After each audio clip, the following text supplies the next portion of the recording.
Hello everyone, आप सभी को मेरा नमस्ते। आज हम बात करेंगे सन इन स्कॉर्पियो। तो लास्ट वीडियो में हमने बात करा था सन इन लिब्रा। जब सन किस में जाता है, जब सूर्य जाता है तुला राशि में, वो हमने इसकी लास्ट वीडियो में हमने उसके बारे में बात करा था। आज हम बात करेंगे जब भी आपकी कुंडली में सूर्य स्कॉर्पियो में हो, मतलब अगर आपका सूर्य वृश्चिक राशि में हो तो उसके क्या क्या रिजल्ट्स आपको देखने को मिलेंगे। तो आप जब भी अपना हॉरोस्कोप ओपन करेंगे, जिनको भी ये चीज़ नहीं आती देखनी उनके लिए मैं बता दूं, जैसे ही आप अपना हॉरोस्कोप ओपन करेंगे, अगर आपका सूर्य जहाँ पे भी बैठा है उसके पास अगर 8 नंबर लिखा हुआ है तो मतलब आपका सूर्य वृश्चिक राशि में है। तो इसके आपको क्या क्या रिजल्ट्स मिलेंगे आज हम इस वीडियो में जानेंगे। तो सबसे पहले हम वृश्चिक राशि के बारे में बात करेंगे। ये जो वृश्चिक राशि होती है इसको कौन रूल करता है? इसको रूल करता है मंगल देव। और जो मंगल देव होते हैं वो बहुत ही एनर्जेटिक प्लैनेट होते हैं, इसीलिए इनको सेनापति का दर्जा भी दिया जाता है एस्ट्रोलॉजी में। तो ये जो वृश्चिक राशि होती है ये कहीं ना कहीं बहुत ही सीक्रेटिव राशि होती है, बट इसमें बहुत ज़्यादा इंटेंस एनर्जी भरी हुई होती है। इन लोगों की विल पावर बहुत ज़्यादा स्ट्रांग होती है, जिनकी भी कुंडली में वृश्चिक राशि स्ट्रांग पाई जाती है। तो अब हम बात करेंगे सूर्य की। तो सूर्य क्या होता है? सूर्य आज के टाइम पे हमारी गवर्नमेंट है, ठीक है, हमारे पिताजी हैं और हमारी सोल है, हमारी जो आत्मा है वो कौन रिप्रेजेंट करता है? वो रिप्रेजेंट करता है सूर्य देव। तो जिनकी भी, और हाँ, सूर्य आपका डाइजेस्टिव सिस्टम भी रिप्रेजेंट करता है। तो अगर आपकी कुंडली में सूर्य अच्छी जगह पोजिटेड है तो आपका डाइजेस्टिव सिस्टम भी काफ़ी अच्छी तरह से वर्क करेगा, ठीक है। आप नोटिस करिएगा जिन भी लोगों को डाइजेशन में प्रॉब्लम होती है, ठीक है, उन लोगों का सूर्य आपको कुंडली में अफ्लिक्टेड नजर आएगा। अब आप देखिए, जैसे ही कुंडली है इसमें सूर्य वृश्चिक राशि में बैठा है। अब सूर्य की जो सप्तम दृष्टि होती है वो आपके दूसरे घर पे पड़ रही है। तो दूसरा घर किस चीज का है? दूसरा घर है आपकी बोली का, कि आप किस तरह से बात करते हैं, आपके फाइनेंस का है। तो इसको हम इस तरह से जोड़ के देख सकते हैं कि जिनका भी सूर्य अष्टम में होता है तो उनका जो बोलने का तरीका होता है वो बहुत ही ज़्यादा अथॉरिटेटिव होता है, ठीक है। ये बहुत ही, मतलब इनकी वॉइस में आपको एक डेप्थ नज़र आएगी, ठीक है। मोस्टली ये लोग किस तरह से बात करते हैं, एज इफ ये सामने वाले को ऑर्डर दे रहे हैं, ठीक है। तो आपको ये चीज़ देखने को मिलेगी। अब सूर्य अगर दूसरे घर को देख रहे हैं और ये आपके फाइनेंस का कारक है तो कहीं ना कहीं ये चीज़ ये भी बताती है कि आपको जो धन की प्राप्ति होगी वो कहीं ना कहीं सरकार से जुड़े हुए कामों से भी हो सकती है। तो ये तो है सूर्य की सप्तम दृष्टि, ठीक है। अब सूर्य किस राशि में बैठा है? सूर्य स्कॉर्पियो में बैठा है।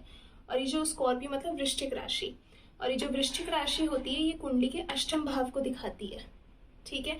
अब ये जो अष्टम भाव है ये किस चीज का कारक है? ये है आपकी उम्र का, ठीक है। तो ऐसे लोगों की उम्र मतलब बहुत ही लगभग बहुत ठीक ठाक उम्र इनको प्राप्त होती है, और ये पूरे मतलब थ्रू आउट अपनी लाइफ, ठीक है, इनको कहीं ना कहीं अकल्ट में इंटरेस्ट रहता है।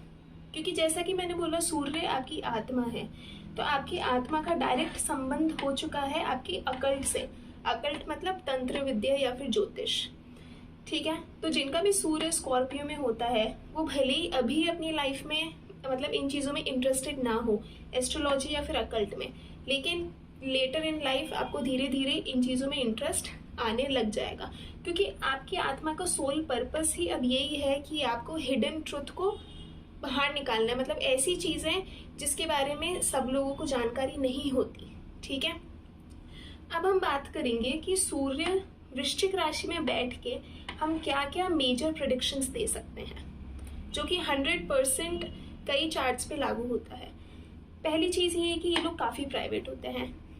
आप इन लोगों को देखेंगे ना तो आप इनको देख के पता नहीं लगा सकते कि इनके माइंड में क्या चल रहा है या फिर अभी अपनी लाइफ में क्या करने वाले हैं।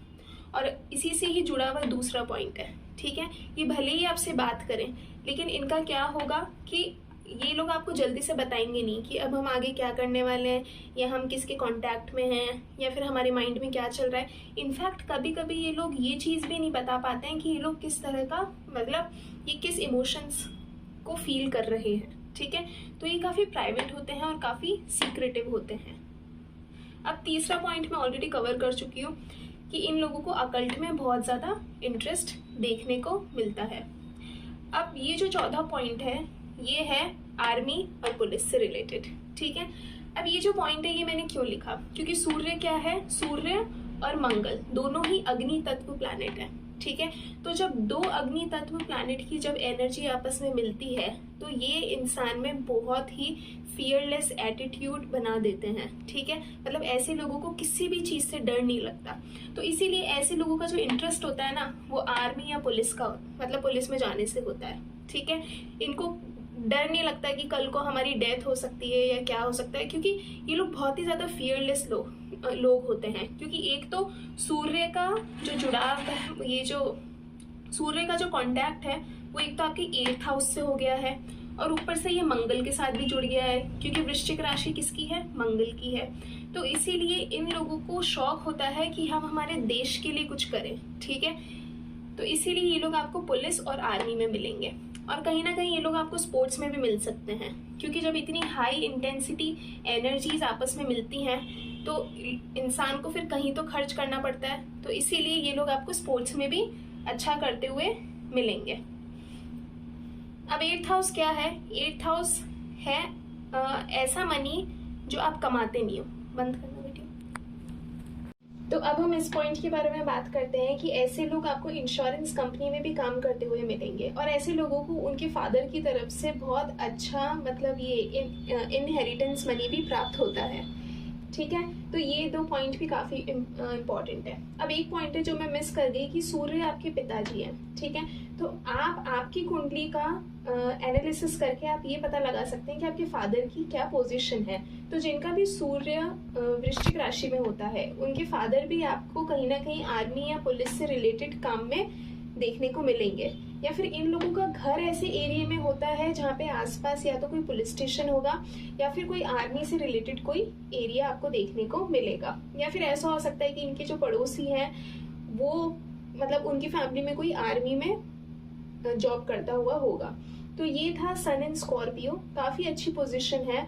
बस ये बहुत ही हाई इंटेंसिटी है, ठीक है, इस पोजीशन में। तो आपको इस एनर्जी को काफी ही सोच समझ के और अच्छे वे में यूज करना है, क्योंकि ये कॉम्बिनेशन, तो ये जो सन इन स्कॉर्पियो है वो आपको बहुत ही अच्छी विल पावर भी देता है। तो आई होप आपको ये वीडियो अच्छा लगा होगा। मैं वापस से आपको इम्पोर्टेंट पॉइंट्स रिपीट कर देती हूँ कि ये लोग बहुत ज्यादा प्राइवेट होते हैं, ये ज्यादा किसी से कुछ शेयर नहीं करते हैं, काफी सीक्रेटिव होते हैं। ये लोग कहीं ना कहीं अकल्ट में भी इंटरेस्ट रखते हैं। ऐसे लोग एस्ट्रोलॉजी भी कर सकते हैं। इनका मेन फोकस होता है कि हम आर्मी और पुलिस में जाएं या फिर स्पोर्ट्स में जाएं और हम हमारी कंट्री को हमारी सर्विस प्रोवाइड करें। ये लोग आपको इंश्योरेंस में काम करते हुए भी दिखेंगे और इनको इनके फादर की तरफ से बहुत अच्छा इनहेरिटेंस भी प्राप्त होता है, और इनके फादर का भी इन चीजों से कहीं ना कहीं कोई ना कोई रिलेशन देखने को मिलता है। सूर्य का 7वां जो एस्पेक्ट है वो आपके दूसरे हाउस में पड़ता है, तो मतलब आपको सरकार से भी पैसा प्राप्त हो सकता है। तो आई होप आपको ये वीडियो अच्छा लगा होगा। अगर अच्छा लगा हो तो please hit the subscribe button, क्योंकि उससे फिर मुझे मोटिवेशन मिलता है आगे मेरे को जितनी नॉलेज है वो शेयर करने में। Okay, thank you so much. मिलती हूँ मैं आपसे अगली वीडियो में। Don't forget to like, share and subscribe.